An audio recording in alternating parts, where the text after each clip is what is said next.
एक तितली का संघर्ष, ए बटरफ्लाई फाइट।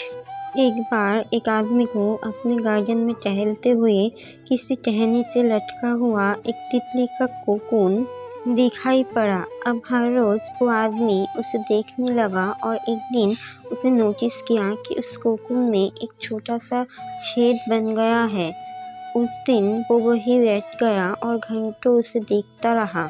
उसने देखा कि तितली उस होल से बाहर निकलने की बहुत कोशिश कर रही है, पर बहुत देर तक प्रयास करने के बाद भी वो उस छेद से नहीं निकल पाई और फिर वो बिल्कुल शांत हो गई, मानो उसने हार मान ली हो। इसलिए उस आदमी ने निश्चय किया कि वो उस तितली की मदद करेगा। उसने एक कैंची उठाई और कोकून की ओपनिंग को इतना बड़ा कर दिया कि वो तितली आसानी से बाहर निकल सके। और यही हुआ, तितली बिना किसी और संघर्ष के आसानी से बाहर निकल आई, पर उसका शरीर सूजा हुआ था और पंख सूखे हुए थे। वो आदमी तितली को ये सोचकर देखता रहा कि वो किसी भी वक्त अपने पंख फैलाकर उड़ने लगेगी, पर ऐसा कुछ भी नहीं हुआ।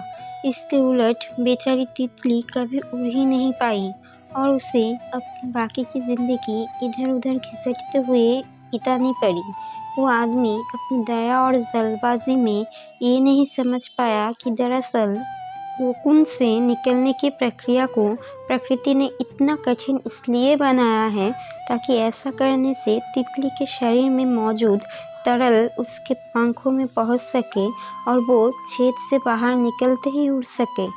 सीख, वास्तव में कभी कभी हमारे जीवन में संघर्ष ही वो चीज़ है जिसकी हमें सचमुच आवश्यकता होती है।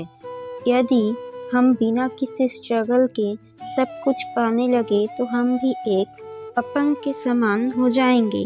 बिना परिश्रम और संघर्ष के हम कभी इतने मजबूत नहीं बन सकते जितना हमारी क्षमता है। इसलिए जीवन में आने वाले कठिन पलों को सकारात्मक दृष्टिकोण से देखिए। वो आपको कुछ ऐसा सिखा जाएंगे जो आपकी ज़िंदगी की उड़ान को पॉसिबल बना पाएंगे।